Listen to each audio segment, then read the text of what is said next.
আপনাদের যাদের অর্থনৈতিক সুমারি 2023-এর লিস্টিং প্রকল্পে ভ্যান গাড়ি, ইজি বাইক, পিকআপ, ধান মাড়াই ট্রাক্টর ইত্যাদি এই জাতীয় সমস্যা আছে, যে এটা কোন খানা যাবে, অর্থনৈতিক খানা হবে না সাধারণ খানা হবে, বা এটা কি ধরনের খানা হবে, তাদের জন্য আজকের ভিডিওটা মূলত।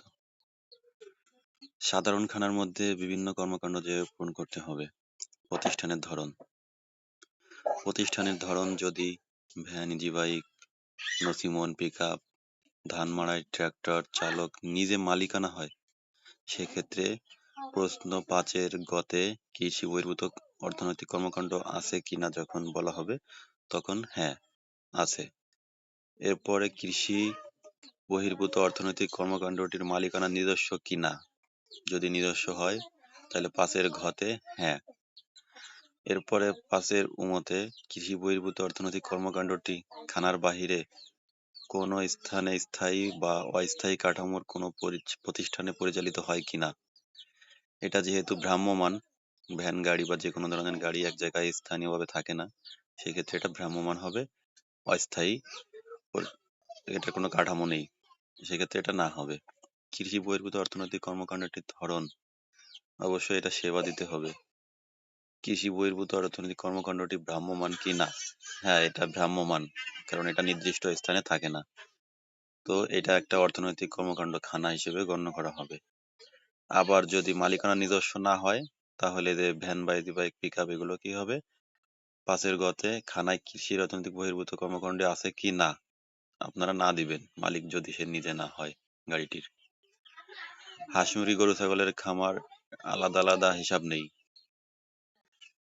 ব্যাখ্যা: গরু ছাগল হাঁস মুরগির খামার, মাছের ঘেরের আলাদা হিসাব মৌখিক লিখিত থাকলে তাকে প্রতিষ্ঠান হিসেবে নিতে হবে। সবজি, দুধ, মাছ ধরে বিক্রেতা নিজের পণ্য নিয়ে বিভিন্ন বাজারে বিক্রি করে, এগুলা অর্থনৈতিক খানা হবে না, এগুলো কৃষি খানা হবে। আর যদি সে কৃষি পণ্য বা মাছ ক্রয় করে আবার বিক্রি করে, সেই ক্ষেত্রে সেটা ব্যবসা হবে প্লাস অর্থনৈতিক খানা হবে। আইসক্রিম, দই, বাদাম, চানাচুর, ফুচকা, ঝালমুড়ি, ভ্যানে করে সবজি, প্লাস্টিকের জিনিসপত্র, হাঁড়ি পাতিল বিক্রেতা, ফেরি করে যারা বিভিন্ন এলাকায় ঘুরে, এইগুলা একটি ব্যবসা, তাই লাভ লস আছে, এজন্য এটা হবে অর্থনৈতিক কর্মকাণ্ড। এখানে 5-এর গতে হ্যাঁ দিবেন। তারপরে মালিকানা নিজস্ব কিনা, হ্যাঁ। এরপরে এটা স্থায়ী বা অস্থায়ী কোনো কাঠামো আছে কিনা, যেহেতু এটা ভ্রাম্যমাণ, ফেরি করায়, এটা কোনো কাঠামো নেই, না দিবেন। এটারও ধরন সেবা, ব্যবসার ধরন সবগুলাই সেবা হবে, সেটা ছোট ব্যবসা হোক বড় ব্যবসা হোক। ভ্রাম্যমাণ কি না যখন জিজ্ঞেস করা হবে, যেহেতু স্থায়ী না, সেক্ষেত্রে এটা ভ্রাম্যমাণ, এটাও হ্যাঁ হবে। এভাবে করে আপনারা খানাগুলি করতে পারবেন।